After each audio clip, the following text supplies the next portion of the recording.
PowerPoint may not be that important, may be helping me more than you anyway. I'm not going to stand up, as my colleague said, and tell you what I believe. That's not what opening statements are even allowed for. What I believe is not what I'm going to be talking to you about. I'm not going to argue. I'm not allowed to argue here. This is to be a conversation about what a trial is about and for, what applies in the way of important principles that you then will keep in your mind, keep with you, keep in your heart as you take in evidence. Evidence that must prove a murder. Not little dots that might make one out of an argument. Not going to argue. I'd like to talk more about the importance and solemnity, first of all, of what we're doing here. Not because I think you need me to, but I'm going to anyway. We're not at the water cooler. We're not at a home conversation. We're not in a TV show. We're in the most solemn place in our society. We're in the four corners of a courtroom, and we are applying in this case, you are applying in this case, we all are, principles, right, that our country's built on. That the blood of men and women in our service has been spilled on foreign soil to support. And I ask you to make those live every minute of this trial with every witness that is speaking to you and bringing information to you. In light of the government's burden, according to those principles, to bring proof, not argument, proof of murder, that Meggan murdered her best friend. And you've already had the level of proof read to you. It's in your instructions. What proof beyond reasonable doubt means. Real possibility. It'll be whether there's a real possibility that that didn't happen. That it's not proven. And yeah, it's got to be murder for money.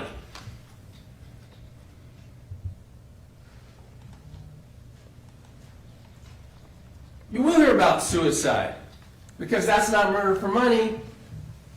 Although it will be illegal, and you'll learn this at the end, you can't do something. You can't act in this state in aid of someone who is, according to what you believe, committing suicide.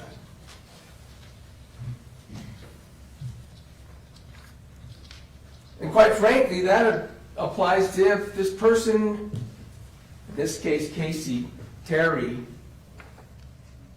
doesn't intend to commit suicide. In fact, it's just faking it and overdoing it to her demise. And so the single question I submit, or the largest question, not a dot, but a question under the principles that apply, is, will the state prove by evidence, beyond a reasonable doubt, with no real possibility to the contrary, that something happened in that room that Kacee Terry could not have done to herself? I'm going to talk about it. I'm going to elaborate a little bit more on the evidence that I expect you to see. I ask you to keep in mind that it's because the state has this burden that they go first. And witnesses are witnesses, I submit to you. They're not the state's witnesses, although of course you'll see and it will be obvious the biases that state's witnesses have. They know what team they're on. but they're still just witnesses. And when I ask questions, I ask you to pay attention, of course, to those answers and how they're answered, keeping these principles in mind as well. There will, however, also be evidence that you would expect in a case, in a court of law, with those burdens, in the way of forensic testing, medical information and testing, and those sorts of things as well. And there'll be an investigation spoken of by Detective Varney and by Richard Hales,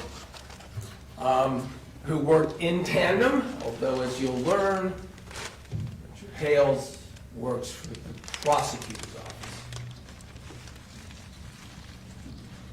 And I'm going to be critical of that. I'll get to that in a moment. I'll tell you why I think that that effort isn't going to have been fair to you in your decision making in terms of the burdens of proof. Kacee Terry, Meggan, I'm going to put that up, Sundwall, I don't think it's going to be disagreed, are become the closest friends that you could imagine. And how it became that way, I think the evidence will show, is extraordinarily important. Because you will find that Kacee Terry is exhausting in the attention that she seeks from Meggan. Exhausting. And the way that she seeks that attention and engages in this friendship is just to bombard Meggan with her complete misery with being on this planet. And constantly telling Meggan that Meggan is the only one that she can have a secret, confident relationship in about wanting to pass. And I think it will be clear, and certainly in Meggan's mind, spiritually relieved by passing from this earth. Now, the way she gains that, part of the friendship, the evidence will show, is not only to just bombard and constantly talk to Meggan about how Kacee wants to die and wants Meggan to be part of that. We're going to talk in a minute about Lee and Renee, Meggan's parents, who were there, because they had been asked by Kacee Terry repeatedly to give blessings to Kacee as she was going to die, and had gone to do that before, based on what Kacee was claiming. Kacee Terry absolutely planted beans that were going to grow. I might toggle back on and forth on this a little bit. Sure, you heard, excuse me, you heard Ms. Thomas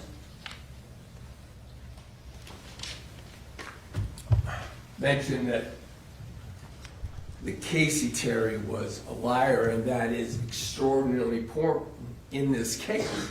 Certainly we all probably know people we think are liars, and it affects their lives one way or another depending on the importance and the nature and severity and their ability to get us to believe. It's extraordinary, you will see in the evidence, Kacee Terry's ability to make people believe these lies. Not just the lies themselves being extraordinary, the extent to which she could make people believe them. Kacee Terry lied about this cancer, for instance. She perpetuated and maintained the lie that she had terminal cancer. She described it to one person as blood, she described it to another as leukemia of some sort. She would describe that she had terminal cancer. You will see from the evidence that, of course, that is planting a bean to get attention.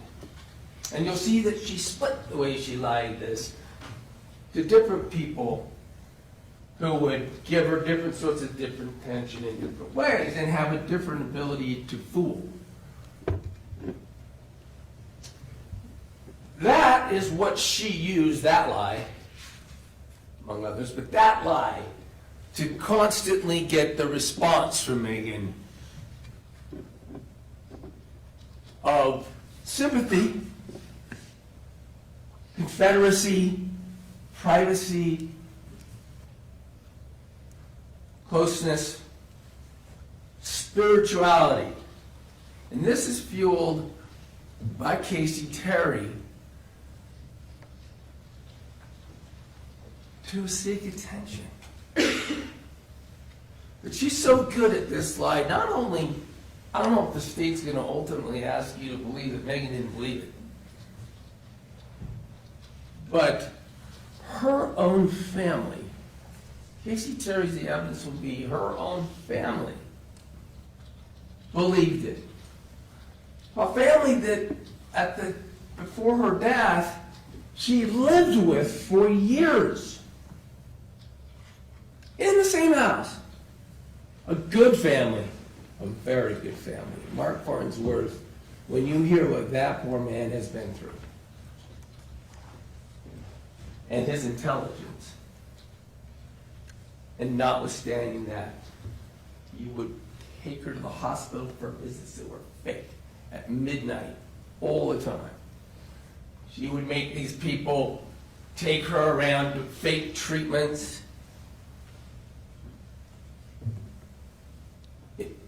For years. And it's because they believed her.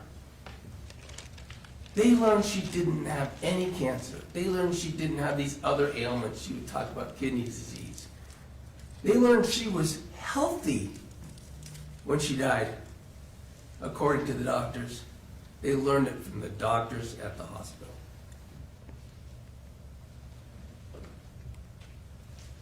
The bean that continued to grow, the evidence is going to show, and I say this in light of the question about whether Kacee Terry was suicidal like she claimed 4 years and claimed that night. There's a script for this night. I'm going to get to that.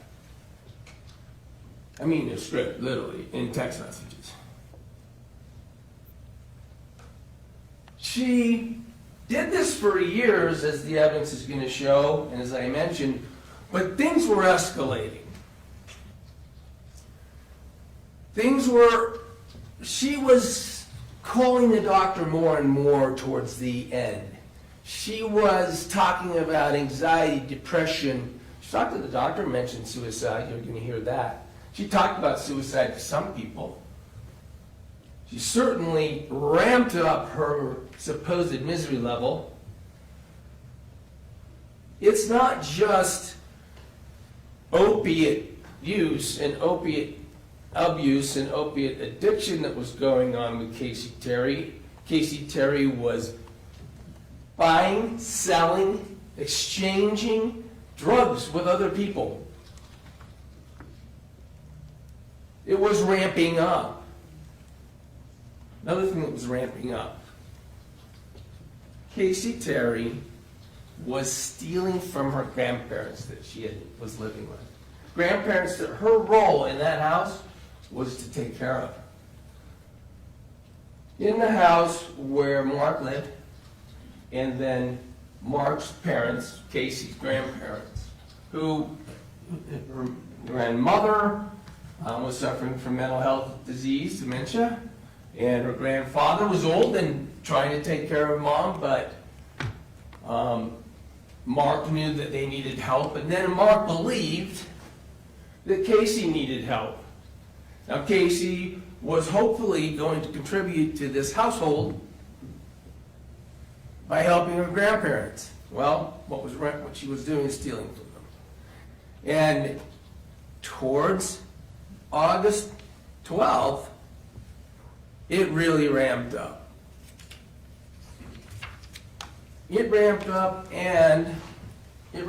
Her use was getting the money with these people she was involved in with the drug interactions, and it came to a head.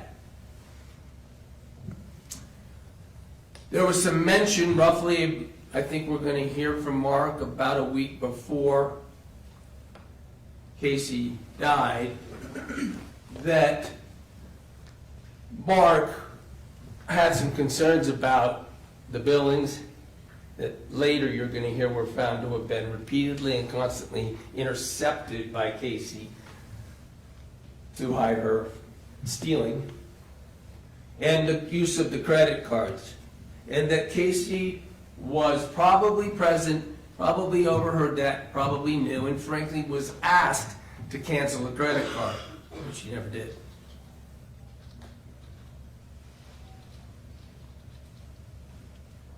So as you contemplate the state's position that it's somehow ludicrous to believe that Kacee Terry was actually maybe going to take the off-ramp that she had created, the evidence will show, you'll be able to contemplate whether the being had grown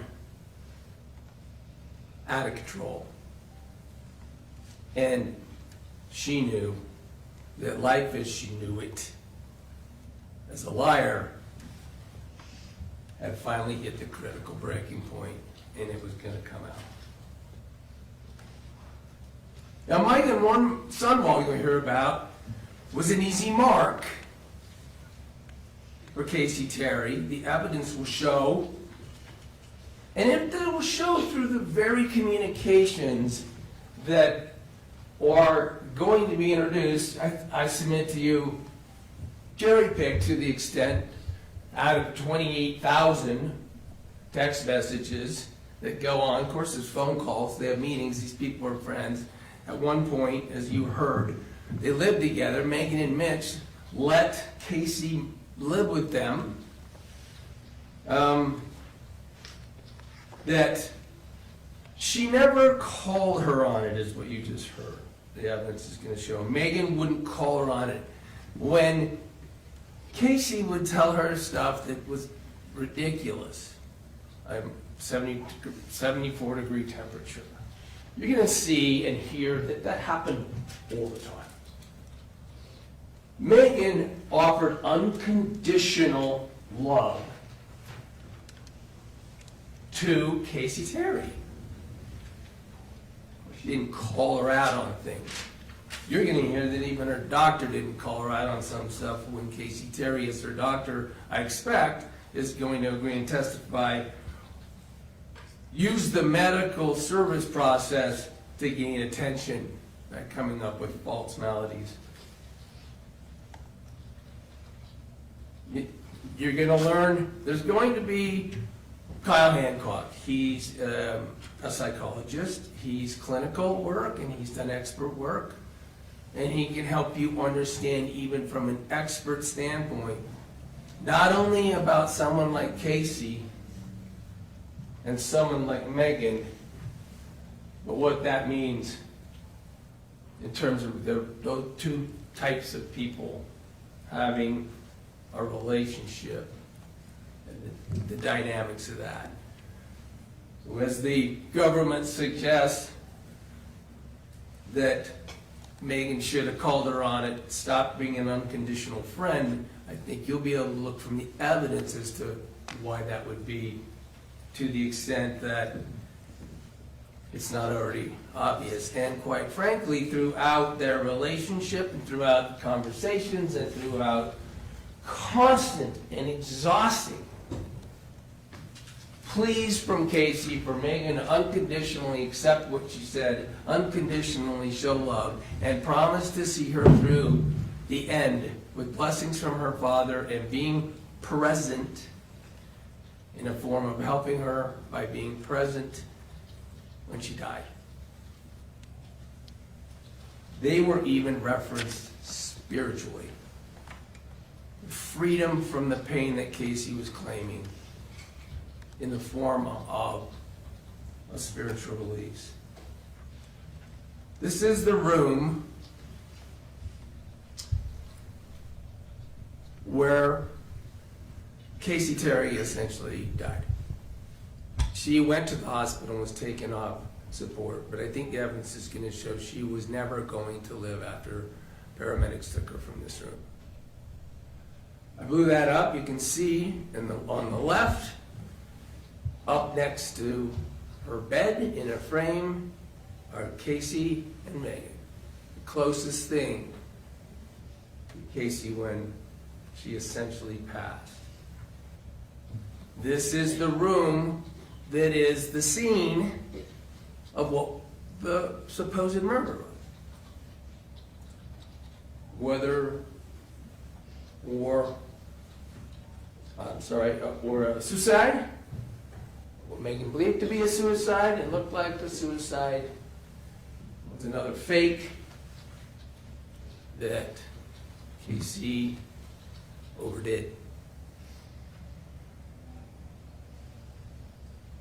Events. Yes, you're going to hear again about all of these communications, and some will be picked out that sound pretty bad if you don't know them in context, like I just described you. I think the evidence will show full context. Discussion about if you're so desperate, I hope you just do it. I hope you just commit suicide. I'll help you if I could, Meggan says. She's being bombarded by Kacee begging to go. And by the way, this is an insulin overdose now. It's not a new topic in their relationship.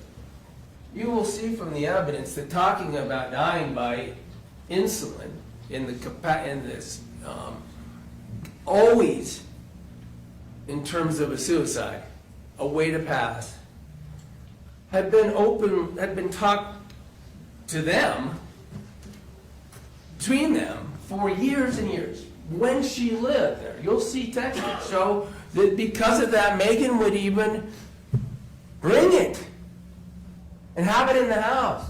They're not diabetics. There's no diabetics that live there. Kacee's not a diabetic. It wasn't. Insulin isn't some suddenly nefarious factor in this case that showed up on the 12th. I'll talk a little bit in a minute about what you're going to hear about. Quite frankly, insulin, when she moves in to Mark's house, her grandparents' house, is everywhere, all the time, unaccounted for, all sorts of them, because Mark's a diabetic, mom's a diabetic, sister's a diabetic, and his brother Kyle's a diabetic who unfortunately died in January of 24, so 7 months before what we're talking about here. So insulin's talked about as a method of suicide with Meggan in these texts. I think there's going to be witnesses that say they've seen it, and you're going to see that Kacee is begging her to help her be able to have access to that and saying she's going to use insulin to kill herself. Well, apparently you're going to hear that she's telling her sister, Meggan's trying to kill me. Manipulating her sister at one point, to move her out of the house, where she's got it freeload in the basement of Mark's house and does basically nothing except deal with getting and using opiates and other drugs of abuse.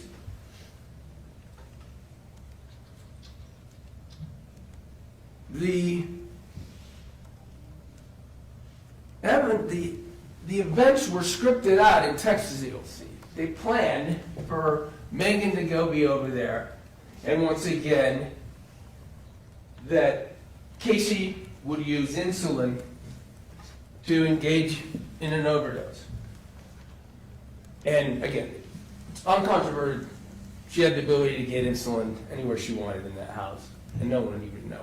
Same for syringes. Now this port is different. You don't need a syringe for a port. You can inject something into a port through just a plunger type syringe that doesn't have a needle.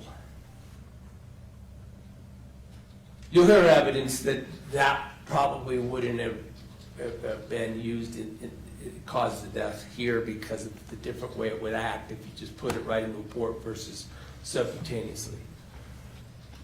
So there was a script. She was going to come over, and Kacee would be there, Meggan would be there, and Kacee would engage in an overdose. Suicide. When Meggan gets over there, Kacee's already got a glucometer, glucose reading instrument. There and ready. I think you're going to find out the police didn't even realize that she'd already taken a test result. And you can draw inferences as you go through this trial when you hear that about why Kacee Terry's already checking her blood before Meggan ever gets there. This glucometer, ultimately they find, was used to take a whole bunch of readings. In a minute I'm going to show you, thank goodness for Meggan, that this was used. Then throughout the day, eventually, because the glucometer tells us what Kacee's condition was, and ultimately it deteriorates to the point that Meggan, who when she went over there, didn't know whether it was going to work, didn't know what was going to happen there, didn't know whether this was just yet another where Kacee would say, I guess it didn't work. She had plans for an anniversary dinner with her parents that night, and then she worked at night as part of her second job, and had expected that she would be going to work. And when it was clear from the use of the glucometer that, and what she could observe, that Kacee probably was done from her cancer and or the insulin overdose, she was not going to live. And so Meggan called her parents. And her parents left the dinner, or I can't remember, I'm sorry if they'd already started, but they abandoned their dinner plans and came over. Lee and Renee went in there. Now, I think the evidence will show that neither Kacee, despite all these years, nor Meggan is ever going to tell anyone that that's how Kacee was going to pass. Part of the confidentiality, part of the sanctity of their relationship. And as we're talking about in a minute, probably something that, quite frankly, even though she was willing to be present for, even encourage in terms of her release, not consistent with, she could get in trouble. Get in trouble with work, her license, etc. Isn't letting her parents know what had been happening during that day. Just that she was dying. And that Meggan had stayed with her. But what happens is, by the way, you're going to hear and see in the text, some text message evidence that all through this time, Kacee had constantly told Meggan she had to do not resuscitate a DNR. She had constantly told Meggan that Meggan was going to be power of attorney. She had gone to burial plots to talk about the places she was planning on being buried. She had told Kacee that she wanted Bella, her dog, cremated and buried with her. Bella, by the way, is, I think, a sister or brother to Meggan's dog, too. Came out of the same litter. She had told everyone else, the evidence is going to show the opposite, that Meggan was some sort of awful person, that she was afraid of Meggan, that she thought Meggan was going to hurt her or kill her. What happens when Mark, the uncle, comes down from his office upstairs at 9? And by the way, I'll let the evidence play out on that day. I'm not sure what Mark's going to say from the stand. You may hear that some testimony has been given in various places in this lawsuit, and recorded interviews were given with witnesses, and so sometimes that may be needed to be used to refresh their recollection. The best I can tell you is what I expect, and you'll see it happen. But when Mark comes down, he calls Kylie because of the distress, obvious distress, that Kacee's in, and Kylie loses it. She says, call the paramedics, Meggan is killing her. Immediate accusation. And sounds like, based on what I think that you'll find were lies by Kacee to Kylie. Meggan calls Kylie. And Kylie lays into Meggan, get out of the house, you're killing her, I'm going to get you put away or take you out or something to that effect, and screaming at Meggan accusations. The importance of that is for you to consider what Meggan does end up doing, which in a lot of ways made it look pretty bad. She now knows that someone's going to actively go after this. She ultimately, on this subject, speaks. She has this worried response. She does speak to the police, but she also, I think the evidence will show, realizing she's going to be accused, realizing she was there, maybe suicide will come up, it's on everyone's phones, deletes like 280 messages about insulin. I think the evidence would be over the course of all of this communicating time, there's probably 5,000 messages with insulin in them. These are close in time and proximate to that date. Sure thing, I think the evidence is going to show that Meggan would have preferred not to have anyone know she was present when her friend passed. But does the evidence prove she did something? You can't do something to help someone in a suicide. And no one here is, we all know you can't kill them. In her interviews, she doesn't tell the story. She explains what she did. She's not asked much. I think they're going to play the interviews. She doesn't tell what happened in there. They used a glucometer. Kacee was committing suicide.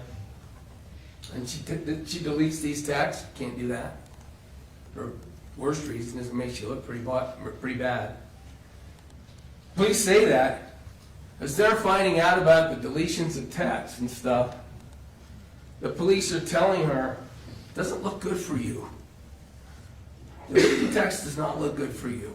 Being there with these texts that talk about insulin on an insulin overdose does not look good for you. But in one interview, Richard Hales, now Special Agent Hales, I'm going to work hard to get it right. My understanding is it's new, it's a Special Agent title, and so I've been referring to him, and anyone deserves their title. Detective, Special Agent Rich Hales. He explains what the principles we're applying in this court mean. Dead on. Does not look good for you. So we're doing other things. DNA, forensics, medical. You're saying you didn't do anything. When he asked her the blunt question, did you do something? Did you do something in that room in relation to Kacee's overdose on insulin? You've said no, that's great, but if there's evidence to prove otherwise, we have a problem. meaning Meggan. Fair enough? Meggan says, yep. And if there's not, I will ride off into the sunset.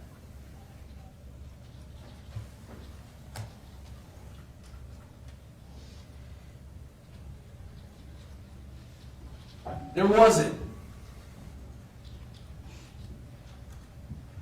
All the efforts that were made with DNA, with serology, with toxicology, with medicine, with FBI labs, everything that was tried, and unfortunately some very poor police work compromised the ability to get results in some cases that we can rely on.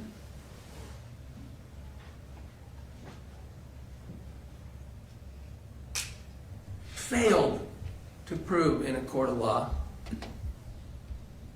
failed to be evidence and proof that Meggan did something in that room. And the reason is confirmation bias. Confirmation bias occurs when an officer believes in or searches for evidence to support a favored theory while ignoring or excusing contrary evidence and is disinclined to change the belief. It's normal. We all have confirmation bias. But in police work, we can all imagine and agree we need to pay attention to the evidence of how it could have affected the proof beyond a reasonable doubt. Whether it makes Meggan look guilty. If you think at the end of the trial, of course, that she did it, you'll have to acquit, because it has to be proven. Or proof that Meggan's guilty with no real possibility otherwise. That's in your instruction. So what was the evidence? In the room, the paramedics come. Yes, Meggan and her family are told to get out, and they do. They leave. Although Meggan's mother, who also believed in the DNR that Kacee said she had, and Kacee's desire not to be resuscitated and to go to where she wanted to go, was pretty mad. She was pretty hot. She said, Meggan is her best friend. You're doing the wrong thing by calling the paramedics. And then they're ushered out, told to get out. Mark calls them, the paramedics come. They do what they need to do.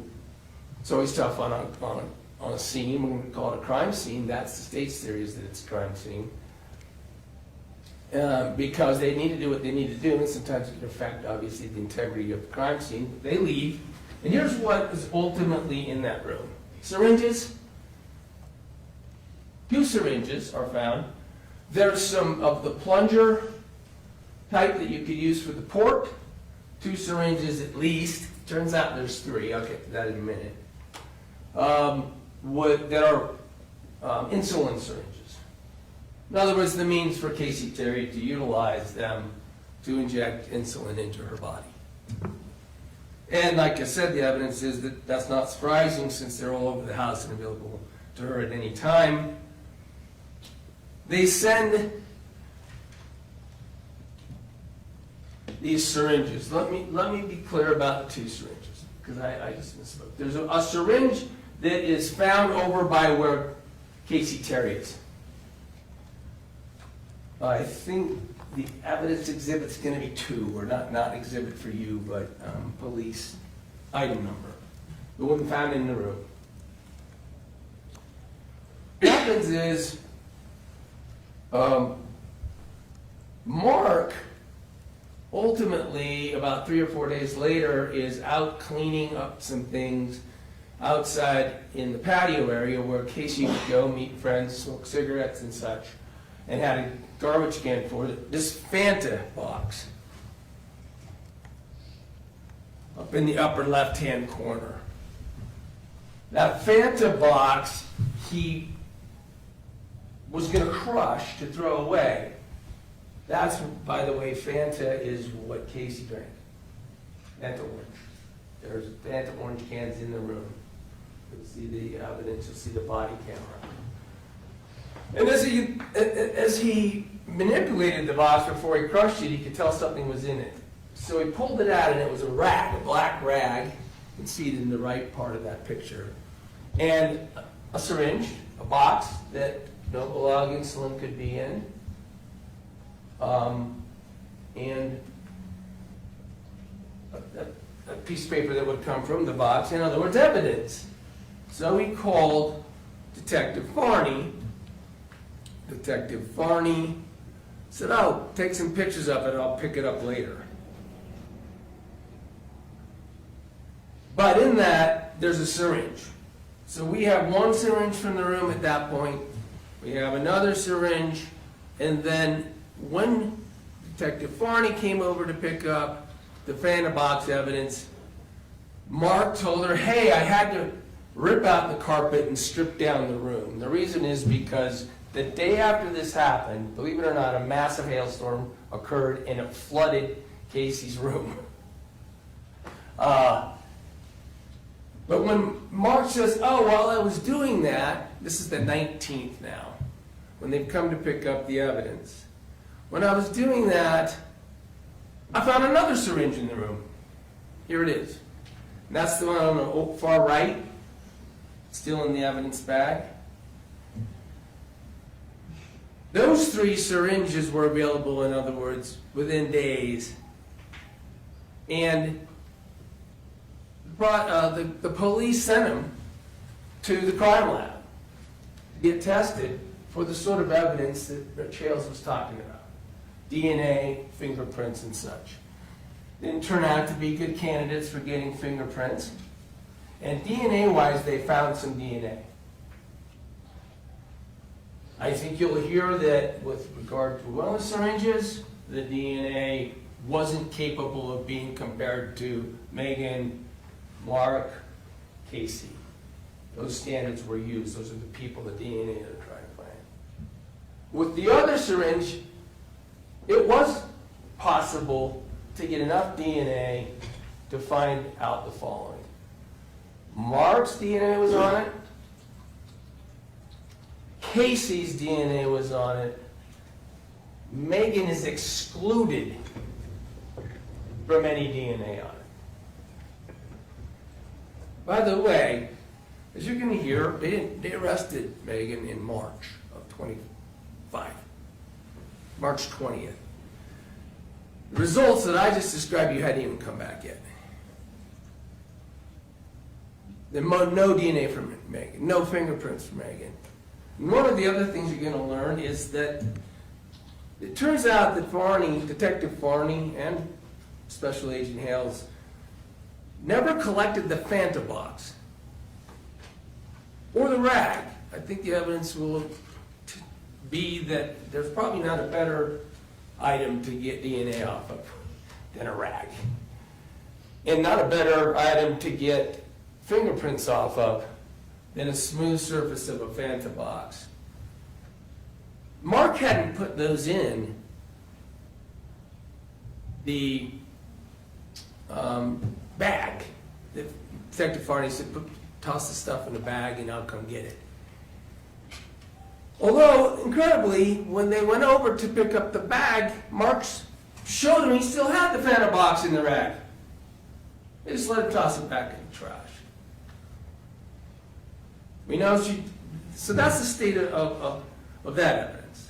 We have syringes now with Mark saying he found one when he ripped up the carpet the next day. 2 in the room, 1 in a Fanta box.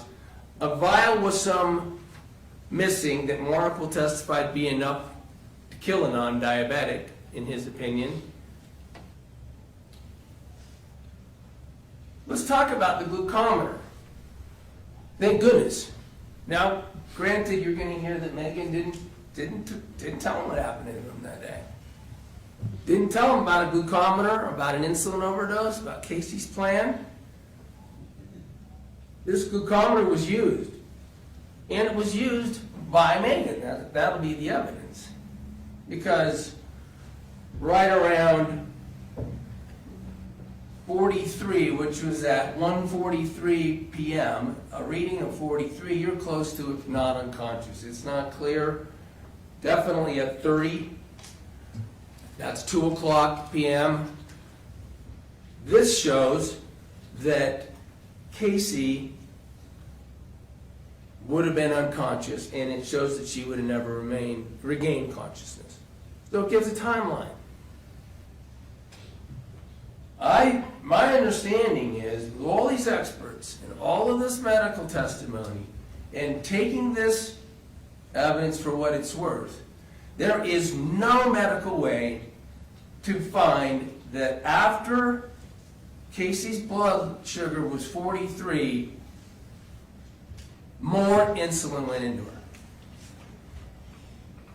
Submit the evidence you're going to hear from any expert that comes to that end is going to be, sorry, I touched my computer and messed it up. It's going to be that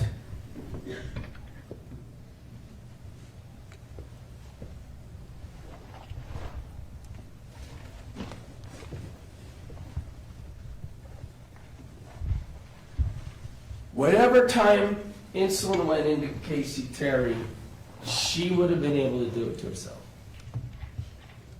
In fact, the timing of that could have been before Meggan even got there. That's the best that medicine and the experts can tell us.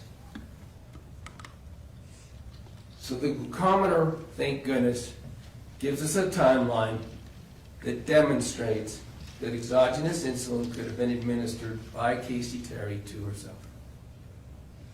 And no evidence shows that anything would have been injected after she couldn't do it to herself.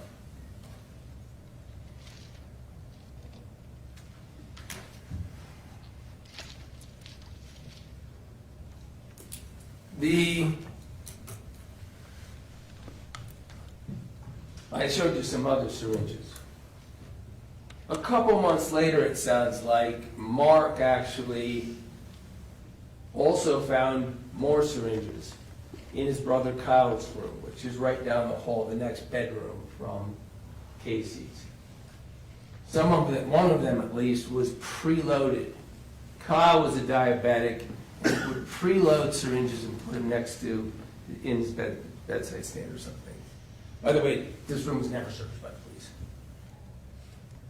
Mark happens to, he was going to move in there, and Mark happens to find those empty syringes and one that was preloaded in the room right there next to where Kacee's room was. And he saves them to his credit. Apparently not really connecting the dots on their evidentiary value right when he found them, but he sticks them in the fridge. And as recently as December of last year, 3 months ago, they come to light, and the police now have 4 syringes. 4 more syringes, one loaded, presumably with insulin. He sent those to the lab for fingerprints only, and surprisingly, they don't come back with fingerprints. So the point is that the scene, the evidence, the forensics of this case will show you that they're absolutely consistent with Kacee Terry doing whatever caused her death to herself, and let alone a real possibility. They're absolutely consistent. But the police don't follow the evidence. The prosecution, who's involved in this case from the start, you'll hear, and whose own investigator is doing the work, despite this evidence, despite not even having medical records, despite the medical examiner's report you're going to hear. The medical examiner is going to say, then and now, this manner of death is undetermined. Their expert medical examiner, based on what I have heard so far, is all I can tell you what I expect, is going to agree. The manner of death is undetermined, and it's not because we don't know that it's insulin. It's because we don't know whether Kacee did it to herself.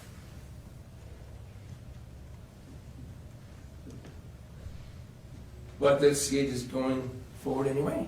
the police went and arrested Meggan before most of these results were in, before medical records were back. That confirmation bias will drive all the way into this courtroom. I ask you to pay attention to that notion, pay attention to the responsibilities by these principals in relation to that.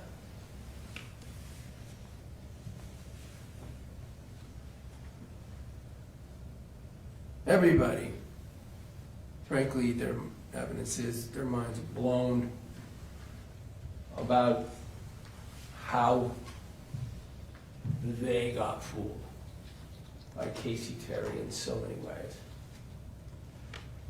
Meggan, after that relationship, learning.